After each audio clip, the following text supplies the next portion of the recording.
Creative Imaginings presents creative writing for beginners. The first thing you would need to do is learn why you write and who you were writing for. Our intention. Behind every piece of writing lies a purpose. Whenever a writer sits down to write, there must be some idea or emotion or meaning, which is leading to put pen to paper and which would like to be expressed. For example, the purpose of an advertisement is always to try to convince the reader to buy the product. The purpose of a textbook is usually to convey facts or ideas about its subject. The purpose of a piece of literature, like a short story or a poem, may be to express and share some emotion an author has felt, or an idea about the nature of life, or perhaps simply a picture of some given time or place. Sometimes the writer's intention is very simple and obvious, as in the case of advertisements. Other times, as in the case of literature, it may be rather subtle or vague, even in the writer's own mind. A large work too, such as a novel, may embody many intentions. Light fiction, on the other hand, may not have many profound meanings, but it does have a purpose: to entertain, for example, by making the reader laugh or perhaps scaring them pleasantly.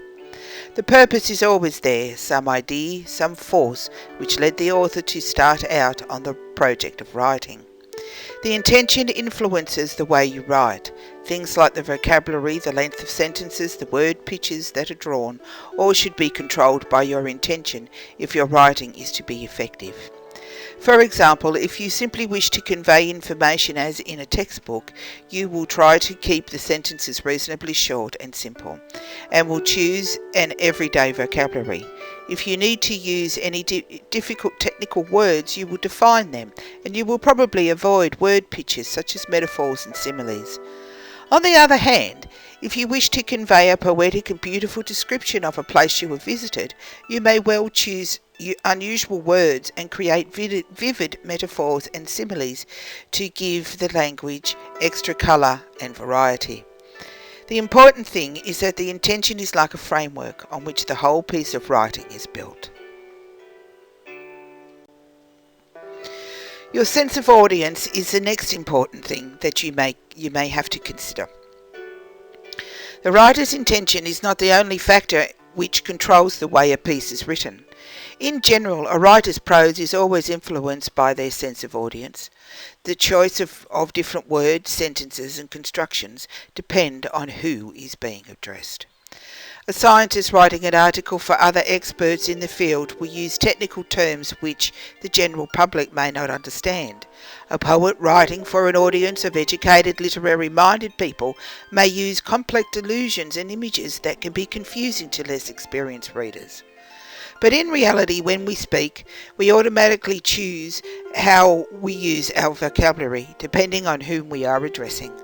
We use different words, sentence structures and images for different types of people: fellow students, teachers, younger brother or sister, parents, bosses and colleagues.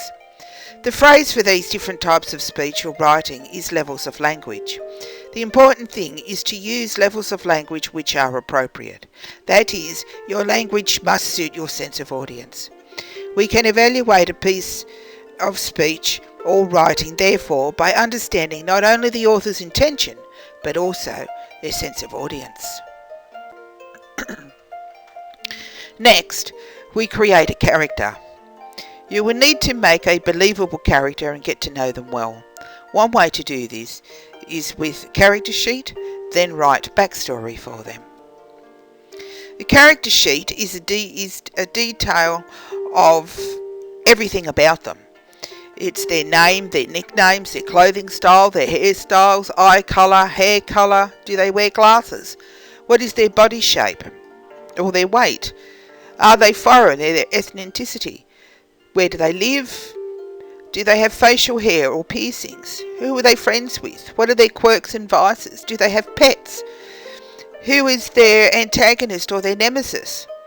What's their marital status? Are they single? Do they have children? What's their family information? And what's the reason that the antagonist or the nemesis doesn't like them? Who is their best friend? The protagonist? Are they religious? For what? What kind of religion do they have? How long have they had it? Do they have a criminal past? For what? Do they have a chemical dependency, allergies or handicaps? And how long have they had them? Do they have a personal goal? What are they most afraid of and why? What is their greatest strength and their greatest weakness? And where does the character see themselves in 10 years' time? And of course, their backstory, which gives them a life.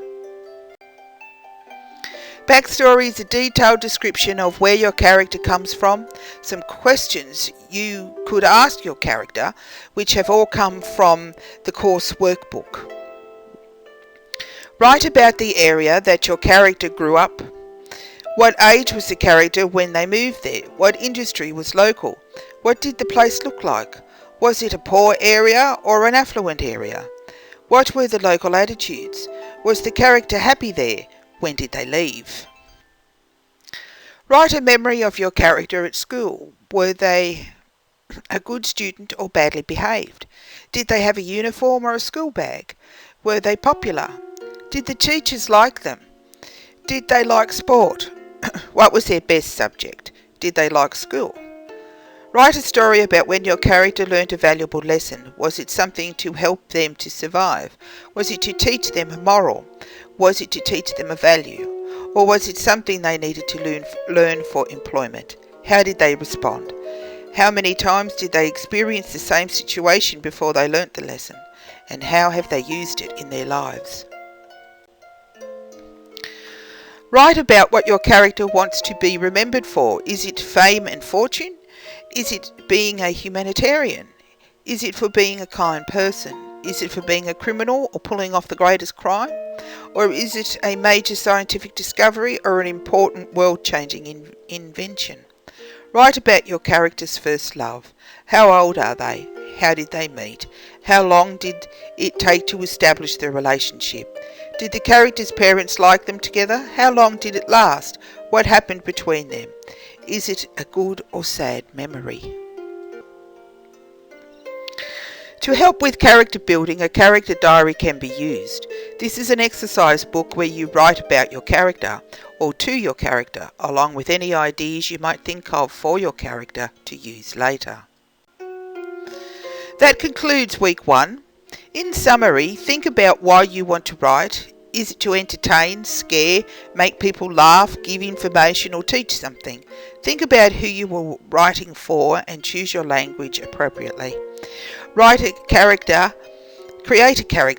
and add backstory to give them a life. Use a character diary to help with development. Thanks for watching this little video. I'm Sue Tonkin, and I hope that I've given you some tips on where to start. You can join our student family at www.creativeimaginings.com.au or find us on Facebook or me on Twitter. Bye for now. Be sure to leave a comment and subscribe to my channel for more writing info.